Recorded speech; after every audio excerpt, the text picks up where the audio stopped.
আসসালামু আলাইকুম লিসেনার। আমি বিপ্লব হোসেন আবারও আপনাদের সাথে একটি ভিডিও শেয়ার করতে যাচ্ছি। আজ কয়েকদিন ধরে দেখছি ফেসবুকে একটি ফটো খুব ভাইরাল হয়েছে। ফটো ল্যাব সফটওয়্যার দিয়ে যেটা দিয়ে করা হয়। তো এই ফটো ল্যাব সফটওয়্যারটি অনেক ভাইরাল হয়ে গেছে। তো এই ফটো ল্যাবের কাজটি ফটো সব দিয়ে এই ট্রিকটি ব্যবহার করব। এই সেম ফটো ল্যাবের মতো তৈরি করব, সেটা আজকে আমি আপনাদেরকে দেখাবো। তো চলুন শুরু করা যাক কিভাবে ফটো ল্যাবের মতো একই রকম পিকচার আমরা এডিট করতে পারবো ফটোশপ দিয়ে। তো আমরা ফটোশপটা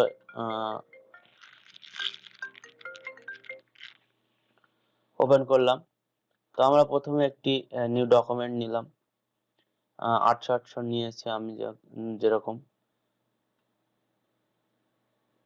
তো নেওয়ার পরে আমরা ফটো ল্যাবের যে শেপটি রয়েছে, এই যে পিছনে যে শেপটি রয়েছে, সেই শেপটি আমরা কিভাবে নিব। তো শেপটি আমি তৈরি করে রেখেছি। আমি শেপটি ডাউনলোড লিংক ডিসক্রিপশন বক্সে দিয়ে দেবো, আপনারা সেখান থেকে ডাউনলোড করে নেবেন। তো আমরা কি করব, প্রথমে শেপে যাব। এখানে যে কাস্টম শেপ টুলস রয়েছে এখানে যাব।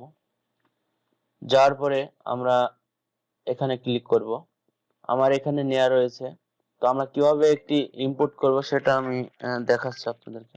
এটাকে নিয়ে আনবো। তো আমি এখানে নিয়ে এসেছি।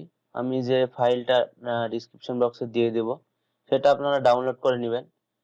নিলে আপনারা প্রথমে এখানে যাবেন, শেপে যাবেন। এখানে যে কাস্টম শেপ টুলস রয়েছে এখানে ক্লিক করবেন।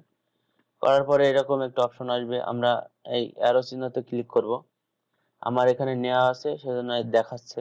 আমরা এই যে এখানে যে সেটিং অপশনটা রয়েছে এখানে যদি আমরা ক্লিক করব, ক্লিক করলে এরকম একটা বক্স ওপেন হবে। এখানে যে ইনপুট শেপ রয়েছে এখানে যদি সিলেক্ট করি, তাহলে যেখানে আমরা ফাইলটা রেখেছি সেখানে আমরা চলে যাব।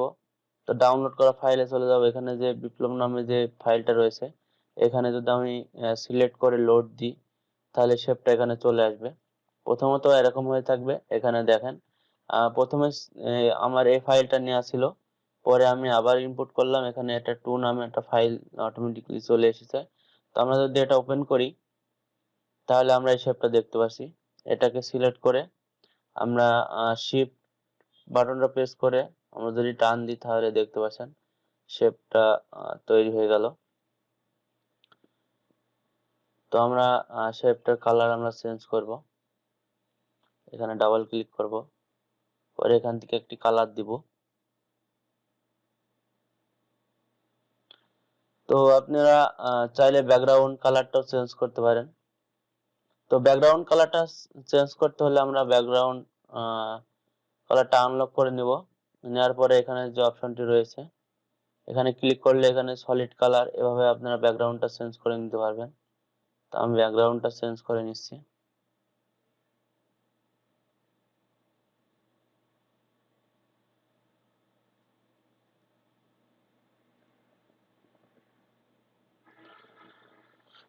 তো আমি ব্যাকগ্রাউন্ডটাও চেঞ্জ করে নিলাম। এবার আমরা ফটোটা কিভাবে নিয়ে আসবো। তো আমি এখানে ফটো একটি প্লেস করে রেখে দিয়েছি। তো আমি এই ফটোটা নিয়ে যাব। কি করে নিয়ে যাব, তো এখানে যে যারা 2020 বা 2020 ফটোশপ ইউজ করছেন তাদের একটি এখানে শর্টকাট সিলেকশন টুলস রয়েছে। তো আমরা প্রথমে কি করব, এখানে অবজেক্ট সিলেকশন টুলে ক্লিক করব। করার পরে আমরা এখানে যে সিলেকশন অবজেক্ট অপশনটা রয়েছে এখানে যদি আমরা ক্লিক করি, কয়েক সেকেন্ডের মধ্যে আমাদের শুধুমাত্র পিকচারটাই সিলেক্ট হয়ে যাবে। দেখুন। তো এবার আমরা কি করব, এবার আমরা সিলেক্ট অপশনটা ধরে ড্র্যাগ অ্যান্ড ড্রপ করে নিয়ে চলে যাব। তো আমি ড্র্যাগ অ্যান্ড ড্রপ করে নিয়ে গেলাম, এখানে নিয়ে ছাড়লাম।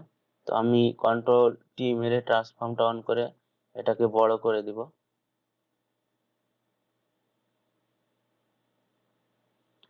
আপনারা সময় নিয়ে এটাকে বড় ছোট করবেন, তাহলে দেখতে আরো সুন্দর লাগবে।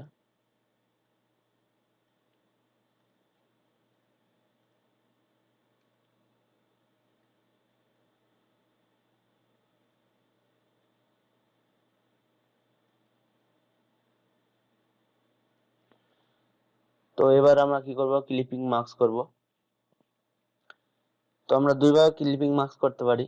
তো আমি একভাবে দেখাচ্ছি। তো আমার এই ফটো লেয়ারটা সিলেক্ট থাকা অবস্থায় আমরা কন্ট্রোল প্রেস করে যদি এই নিচের যে শেপটা রয়েছে এই শেপের থাম্বনেইলের উপরে ক্লিক করি, তাহলে আপনারা দেখছেন অটো সিলেকশন হয়ে গেছে ভিতর থেকে। তো সিলেকশন হওয়ার পরে আমরা এবার কি করব, আমরা এখানে যে অ্যাড লেয়ার মাস্ক অপশনটা রয়েছে, এখানে যদি আমরা ক্লিক করি তাহলে আমরা দেখতে পাচ্ছি লেয়ারের মধ্যে আমার ফটোটা চলে গেছে। তো আমরা দেখতে পাচ্ছি উপরে যে মাথাটা কিছু অংশ এখানে কেটে গেছে। তো আমরা ওটাকে কিভাবে নিয়ে আসবো, এখানে দুইটা থাম্বনেইল দেখতে পাচ্ছেন, একটি পিকচারের থাম্বনেইল এবং একটি পিছনের লেয়ারের থাম্বনেইল। তো আমরা পেছনের লেয়ারের থাম্বনেইলটা সিলেক্ট থাকা অবস্থায় আমরা এখানে এখানে যে কালারটা রয়েছে আমরা এখানে কালো করে নিব, ব্ল্যাক কালারটা নিব। নেওয়ার পরে আমরা এখানে ইরেজার টুলটা নেব। নেওয়ার পরে আমরা যদি এটাকে এইভাবে টান দিয়ে নিয়ে নিই তাহলে আমাদের ফটোটা সুন্দরভাবে অ্যাটাচড হয়ে যাবে। তো এবার কি করব, এবারে এখানে যে ইফেক্টটা রয়েছে, এই যে মুখের কালারের ইফেক্ট, সেটা আমরা কিভাবে নিয়ে আসব। তো এখানে আমাদের ফটো থাম্বনেইলটা সিলেক্ট করা অবস্থায় আমরা এখানে ফিল্টার যাব। ফিল্টারে গিয়ে এখানে ফিল্টার গ্যালারি নামে যে অপশনটা রয়েছে এখানে সিলেক্ট করলে একটি ওপেন হয়েছে একটি ট্যাব। তো এখানে অনেক রকমেরই ইফেক্ট রয়েছে, আপনারা দেখতে পাচ্ছেন।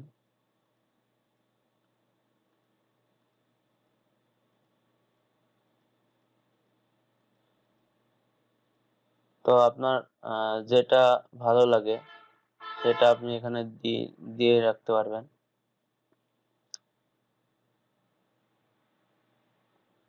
তো এখানে চাইলে আপনারা এখান থেকে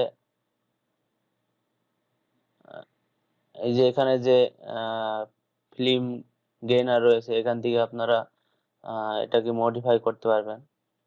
ফটো গ্যালারিতে তো আপনার মডিফাই করার অপশন নেই, তো এখান থেকে আপনারা মডিফাই করে নিতে পারবেন। তো আমি একটু মডিফাই করে নিচ্ছি।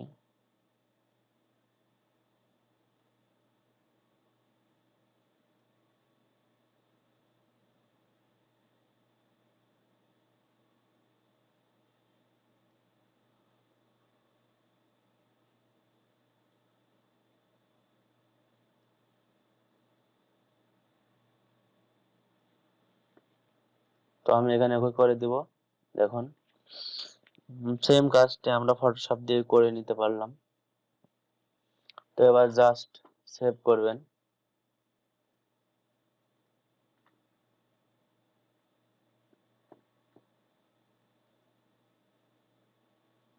তো আপনারা যে ফাইলে সেভ করবেন সেই ফাইলটা এখান থেকে তো নিয়ে নেবেন। এখানে গিফট জেপিজি পিএনজি রয়েছে, তো আমি এখান থেকে সেভ দিচ্ছি, ডেস্কটপে রাখবো। তো সেভ হয়ে গেছে। আমরা এবার ফাইলটা দেখি, ওপেন করি। তো আমরা দেখতে পাচ্ছি ফটো ল্যাবের মতন এরকম আমরা একটি ফটো এডিট করে নিলাম ফটোশপ দিয়ে।